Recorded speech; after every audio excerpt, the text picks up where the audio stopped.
ప్రసాద్ గారు, ప్రధానంగా యువత ఈ ప్రభుత్వమే చాలా ఆశలు పెట్టుకున్నది. ఇటువంటి నేపథ్యంలో ఈ రాష్ట్రపతి ప్రసంగంలో అనేక అంశాలు ప్రస్తావించబడ్డాయి. అదేవిధంగా బీజేపీ మేనిఫెస్టోలో కూడా ఉన్నాయి. ఇంకా వీటికి అదనంగా జోడించాల్సినవి లేదా చేపట్టాల్సిన కార్యక్రమాలు ప్రధానంగా ఉపాధి కల్పన కోణంలో వీటిని మనం ప్రతిపాదించాం. ఉపాధి కల్పన ఎప్పుడు కూడా ఒకటి సర్వీస్ రంగంలో వచ్చేది విద్యార్థులకు మాత్రమే అందుబాటులో వచ్చేటువంటి అవకాశాలు ఉంటాయి సర్వీస్ రంగంలో చేసేదానిలో ఎక్కువ. అలా కాకుండా కనుక ఎప్పుడన్నా ఉత్పత్తిని కనుక మనం పెంచుదామని ట్రై చేసినట్లయితే అందులో చదువుకున్న వారికి చదువుకోలేని వారికి కూడా ఉపాధి అవకాశాలు ఎక్కువ వస్తాయి. మూడవది వ్యవసాయం. అందరికీ తెలుసు, మనకి దాదాపుగా 2-3 వంతుల మంది వ్యవసాయంపై ఆధారపడి ఉన్నారన్నది. వ్యవసాయాన్ని లాభదాయకంగా చేయకపోయినా పర్వాలేదేమో, కానీ నష్టదాయకంగా చేయకుండా ఉన్నట్లయితే అందులో కూడా ఉపాధి అవకాశాలు వస్తాయి. ఇవన్నీ కూడా రిపుల్ ఎఫెక్ట్ అండి. అంటే ఒక చోట కనుక ఇది ముందు అది వెనకాలని లెక్కేయకూడదు. ప్రపంచంతో పోటీ పడాలి కాబట్టి ఖచ్చితంగా సేవా రంగంలో మనకు ఉన్నటువంటి ఎడ్జ్ని మెయింటైన్ చేసుకుంటూ ఉండాలి. ఎట్ ద సేమ్ టైం ఉత్పత్తి రంగంపై ఇప్పుడు కేంద్రీకరించినట్లుగా కనుక చేసి విద్యార్థులు ఎవరైనా ఇంజనీర్లు వస్తున్నారు అంటే ఎంప్లాయబుల్ ఇంజనీర్స్ వస్తున్నారా, ఊరికే పేరుకు ఇంజనీర్లు వస్తున్నారని గమనించి ఆ స్కిల్ డెవలప్మెంట్ చేస్తానని చెప్పారు. వీళ్ళు చెప్పినటువంటి వాటన్నిటిలో కూడా ఇవాళ చెప్పిన వాటిలో ఎన్నిగా ఆచరణ చేసినట్లయితే బహుశా భారతదేశం యొక్క ప్రగతి ఖచ్చితంగా బాగుపడుతుంది. విద్యార్థులందరూ చదువుకున్న వాళ్ళందరూ ఇప్పుడు కోరుకుంటుంది ఏంటంటే, మేము చదువుకుంటున్నాము, డిగ్రీలు ఉన్నాయి, ఉద్యోగ అవకాశాలు లేవు అంటున్నారు. ఉద్యోగ అవకాశాలు రావాలంటే ఇండస్ట్రీలు రావాలి. అది వ్యవసాయంలో వచ్చే అవకాశాలు ఉండవు కాబట్టి ఇండస్ట్రీ రాక తప్పదు. ఆ పరంగా ఆలోచించినట్లయితే ఎన్నో చోట్ల ఎఫ్డిఎస్ డైరెక్ట్గా యాక్సెప్ట్ చేస్తామంటున్నారు. ఇవన్నీ కూడా ఆశావహ దృక్పథంలో చూసినట్లయితే రాబోయే రోజుల్లో మంచి రోజులు వస్తాయని యువతకు మాత్రం ఆశలు కల్పించబడిన మాట వాస్తవం. త్వరలో అది కనుక సాకారం అయితే అంతకన్నా మంచి జరిగేదే ఉండదు.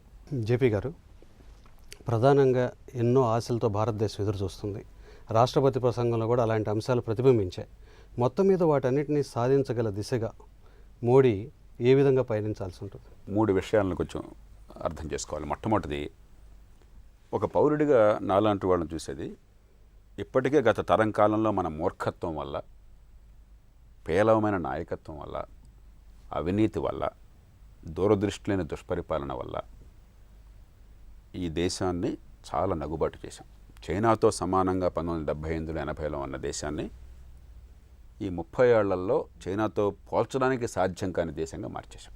కనీసం ఇంకో 15-20 ఏళ్లలో ఈవేళ చైనా ఉన్న స్థాయికి భారతదేశం చేరుకుంటుందా? కనీసం ఒక సంకల్పం పెట్టుకున్నాం. 30 years బ్యాక్ తలసరి జీడిపి $250, చైనా ఇండియా ఈక్వల్గా ఉండేది. ఇవాళ చైనాది $6,290 తలసరి జీడిపి అయితే మనది కేవలం $1,600. సో కాబట్టి ఇప్పుడు ఈ 4 రెట్లు పెరగాలి మనం. కాబట్టి వచ్చే 16 ఏళ్లలో దేశ సంపద 4 రెట్లు పెంచగలదు. నాకు నేను మొట్టమొదటి చూడాల్సింది అది. మోదీ గారు ఆయన మనసులో ఉంది అంతర్లీనంగా, ఈ మొత్తం వెనకాల స్పష్టంగా చెప్పమైనా ఆర్థిక ప్రగతిని ఆ స్థాయికి తీసుకువెళ్ళి దేశ సంపదని శరవేగంగా పెంచడం, మనం చెప్పిన అన్ని అంశాలు కలిపితే దేశ ఆర్థిక ప్రగతి, వృద్ధి రేటు. ఓకే సార్, అది మొట్టమొదటి అంశంగా చూడాలి. దాని చుట్టూ మిగతావన్నీ కూడా అల్లాలి. ఇక రెండోది, మనం అనవసరంగా ప్రతిరోజు ఒత్తిడి తేవడం కాకుండా దీర్ఘకాల దృక్పథంతో ఏమి వేస్తున్నారని చూసి దాన్ని బట్టి నిర్ణయం తీసుకోవాలి తప్ప ప్రతి అంశంలో మనం చెక్మేట్ చేస్తానని చెప్పని అడ్డొస్తానని చెప్పినంటే, ఉదాహరణకి ఇవాళ ఈ రైట్ టు ఎడ్యుకేషన్ చట్టం, నేను ఇందాక చెప్పాను, దిక్కుమాలిన చట్టం. సంకల్పం బాగుండొచ్చు, మాటలు బాగా చెప్పుండొచ్చు, దాన్ని పసలేదు. దాన్ని సమూలంగా మార్చాలి. మారిస్తే అయ్యో రైట్ టు ఎడ్యుకేషన్ చట్టం మార్చారు అని చెప్పిన కూడా మాట్లాడతారు ఉద్యమం. లేకపోతే లేబర్ లాస్.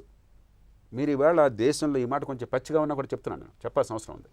దేశంలో ఉన్న కొద్ది మంది ఆర్గనైజ్ సెక్టర్ సంఘటిత రంగంలో ఉన్న కార్మికులందరికీ భద్రత కల్పించి ఇంకెవరికి ఉద్యోగాలు లేకుండా చేసే భారతదేశం కావాలా? ఈ లేబర్ లాస్ని కొంత సడలించి ఉద్యోగాలని కనీసం 10 రెట్లు పెంచాలా? ఇది ఛాలెంజ్ దేశానికి. ప్రపంచంలో మనతో పోల్చదగ్గ ఆర్థిక వ్యవస్థ ఉన్న ఏ దేశంలోనూ కూడా 100కి 92 అసంఘటిత రంగంలో ఉండడం లేదు. ఒక 8 మంది మాత్రమే సంఘటిత రంగంలో ఉన్నారు భారత. ఆ 8 మందిలో 4.5 మంది ప్రభుత్వ రంగంలో ఉన్నారు. సిగ్గుచెట్టిది. మీరు కనీసం 30-40% అన్న సంఘటిత రంగంలో తీసుకురాకపోతాయి. ఈ సంఖ్యను ఒక 5-10 రెట్లు పెంచకపోయినట్టయితే సంఘటిత రంగంలోకి ఈ దేశంలో బెదరగా ఎట్లా పోగొడతారు మీరు? చివరిగా తెలుగు వాళ్ళం కాబట్టి ఇంకో మాట చెప్పాలి. దీనిలో 2 రాష్ట్రాల గురించి మాత్రమే ప్రస్తావించారు, ఆంధ్రప్రదేశ్, తెలంగాణ రాష్ట్రాలు. మొత్తం ప్రసంగంలో మీరు చూడండి, ఇంకే రాష్ట్రం గురించి ప్రస్తావన లేదు. మంచిదే, కానీ మనం ఫెడరల్ వ్యవస్థలో ఉన్నాం, అన్ని రాష్ట్రాలకు హక్కులు ఉన్నాయి. మనం ఖచ్చితంగా మౌలిక సదుపాయాల కోసం, సంపద పెరగడం కోసం, మన బిడ్డలకు ఉపాధి కలగడం కోసం, మన విద్యా ఆరోగ్యం అందడం కోసం, దీనికోసం ఎన్ని వీలుంటే అన్ని రాయితీలు తెచ్చుకుందాం. రాష్ట్రపతి జరిగిన నేపథ్యంలో పార్లమెంటు చేసింది కాబట్టి బాధ్యత వాళ్ళకు ఉన్నది, అవసరం తీర్చాలి.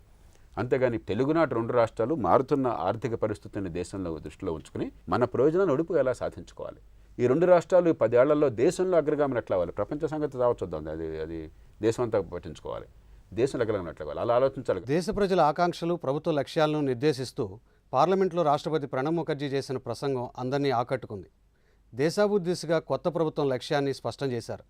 రాష్ట్రపతి ప్రసంగం ప్రజలకు సరికొత్త ఆశల్ని కలిగిస్తుంది, సామాన్యుల జీవితాల్లో మార్పు వస్తున్న నమ్మకాన్ని కలిగిస్తుంది. ఇది నేటి ప్రతిధ్వని. నమస్కారం.